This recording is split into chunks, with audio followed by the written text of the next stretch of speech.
The slap landed before he could even understand the accusation. His head snapped to the side, ears ringing, mouth filling with the taste of blood. The room exploded into shouting as he staggered backward, nearly falling over the polished wooden chair behind him. "How dare you?" his master roared, voice shaking with fury. "After all these years, after everything I trusted you with?" He lifted his head slowly, eyes wide, hands raised in instinctive surrender. "Sir, I don't understand. What have I done?" The woman stood behind the desk, wrapped in a silk robe that wasn't hers to wear here. Her eyes were red, her lips trembling, but there was something else there too, fear mixed with calculation. "You still want to pretend?" the master snapped. "She told me everything." The young man turned toward her, confusion crashing into panic. "Told you what?" She swallowed hard, then whispered, "He came to me last night. He wouldn't leave me alone. I tried to stop him." The words hit him harder than the slap. "No," he said immediately, shaking his head. "That's not true. I swear on my life, I never—" "Enough," the master bellowed, slamming his fist on the desk. "You think I don't know what betrayal looks like?" Servants lined the walls, silent witnesses, eyes darting between the three of them. Some looked shocked. Others looked relieved it wasn't them standing there. The young man dropped to his knees without thinking. The tiled floor was cold, unforgiving.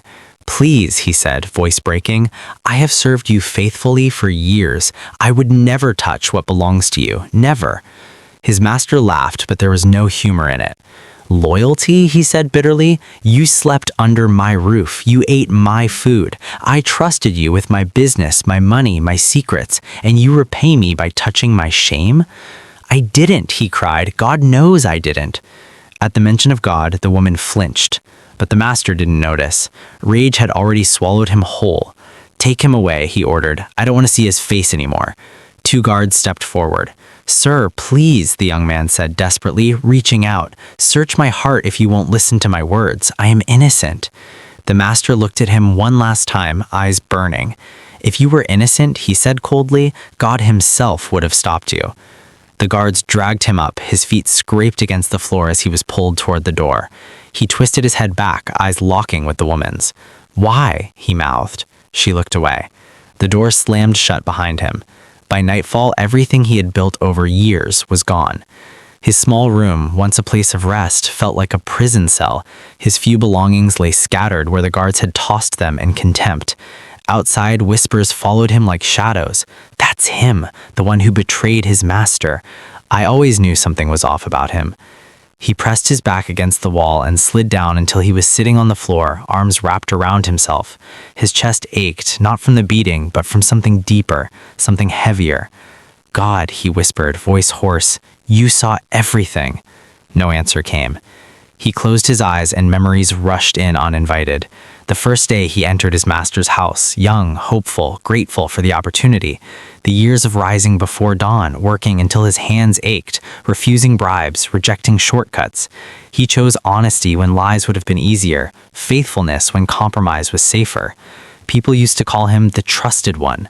Now they called him worse. A knock echoed faintly outside his door. He looked up sharply. "Who is it?" A voice answered, low and uncertain. "It's me, Daniel." A fellow servant, one of the few he had considered a friend. "Go away," he said, shame flooding his chest. The door creaked open anyway. Daniel stepped in, eyes darting nervously as if afraid to be seen there. "They're saying you'll be sent away by morning. Some think worse." The young man laughed weakly. "Sent away? For what crime? A lie?" Daniel shifted his weight. "You know how things work here. Once the master believes something, then truth doesn't matter," he finished quietly. Silence settled between them. "I believe you," Daniel said finally, "for what it's worth." The words should have comforted him. Instead, they stung. "If God believes me, then why does this still feel like punishment?" Daniel had no answer. After he left, the night stretched long and merciless. Sleep refused to come. Every time he closed his eyes, he saw the accusation again, heard the words, felt the slap. Near dawn, he rose unsteadily and knelt on the floor. "I have nothing left," he said aloud. "No name, no defense, no future." His voice cracked. "But you know the truth." He waited. The silence felt deliberate. Anger crept in, slow and poisonous. "If you're going to stay quiet," he said, fists tightening, "then what was all my faith for?" Still, nothing. By morning, he was summoned again. This time, there was no shouting, no slaps, only cold decisions. "You will leave before sunset," he said, eyes fixed on the floor as if the matter was already buried. "Take nothing that belongs to me. Speak to no one." The young man bowed his head. "As you command." But as he turned to go, he stopped. "Sir," he said carefully, "I know you believe I wronged you, but one day the truth will speak louder than all of us." The master looked up sharply. "Are you threatening me?" "No," he replied softly. "I'm trusting God." A bitter smile crossed the master's face. "Then may God defend you." Outside the gates, the world felt unfamiliar. He stood alone, a small bag at his feet, the sun blazing overhead. No job, no reputation, no protection. Only truth, only God. He took one step forward. He didn't know it yet, but heaven had already begun to move, and what God was about to say when he finally spoke would shake every lie that had been built against him. The road away from the estate felt longer than it should have. Each step pressed the truth deeper into his bones. He was truly alone now. No uniform to mark him as trusted, no gate to return to, just dust on his sandals and questions pounding in his head. By midday, hunger gnawed at him, but pride kept him walking. He passed villagers who glanced at him, then whispered when they thought he was out of earshot. News traveled fast. "That's him," someone murmured.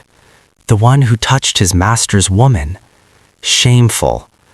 His jaw tightened, but he said nothing. Defending himself felt useless now. If truth was going to survive, it would have to survive without his voice. By evening, he reached the edge of town and collapsed beneath a crooked tree.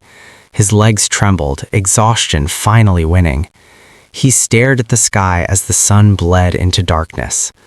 "This isn't fair," he whispered. "I did everything right."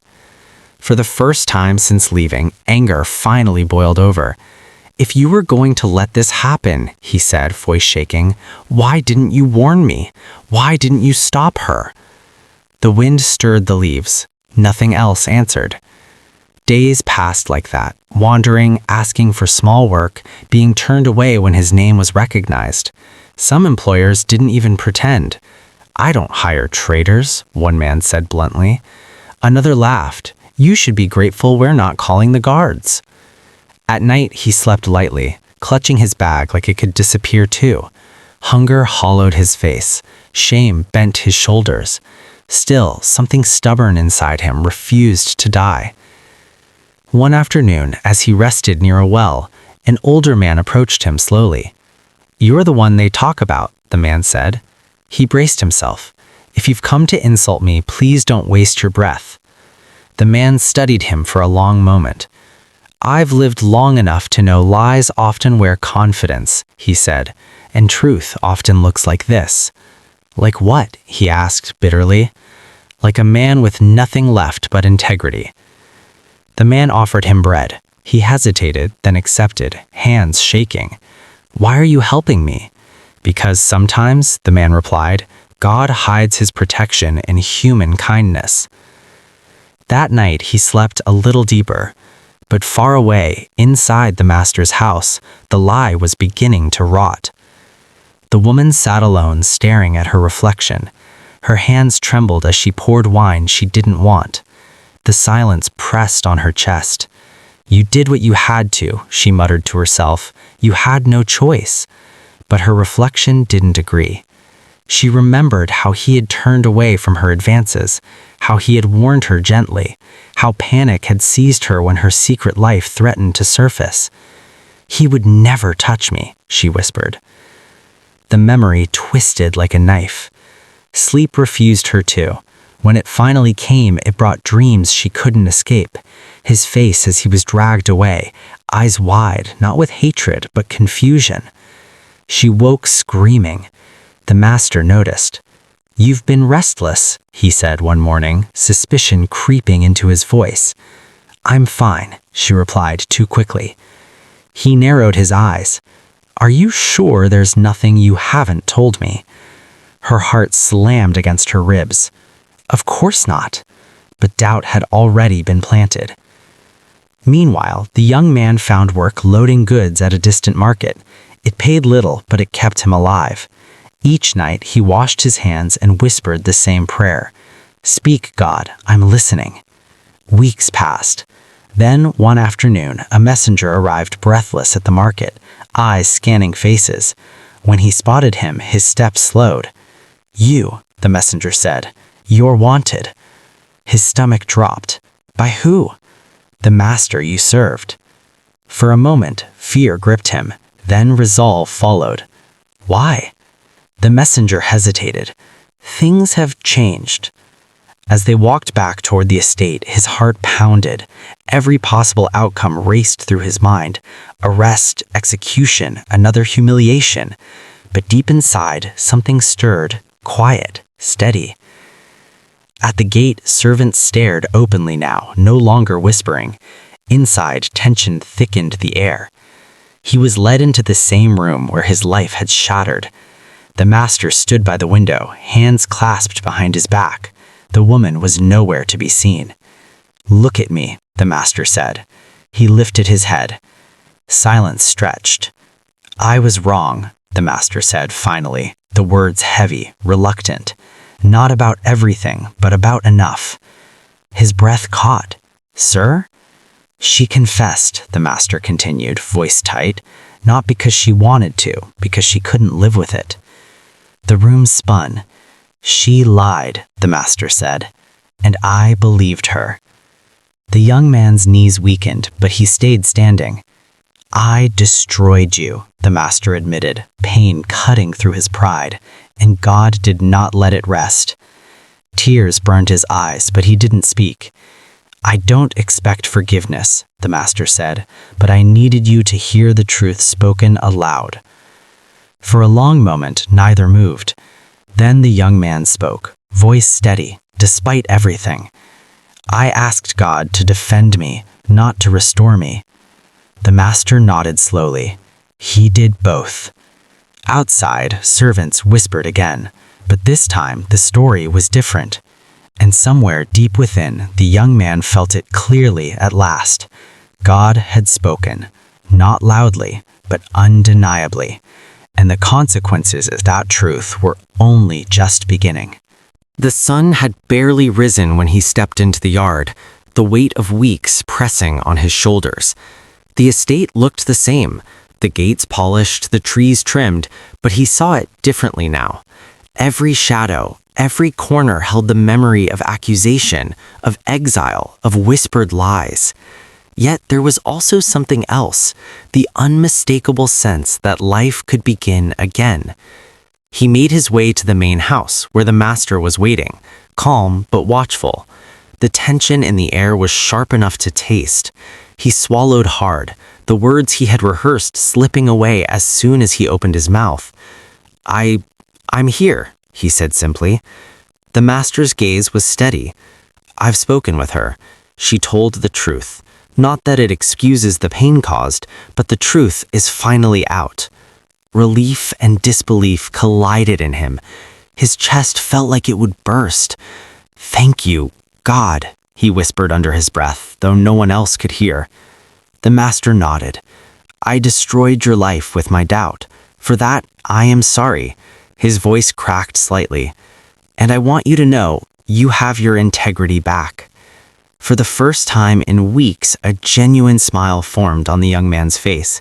It was tentative at first, a fragile thing, but real. "I prayed," he said, "but I never expected this outcome.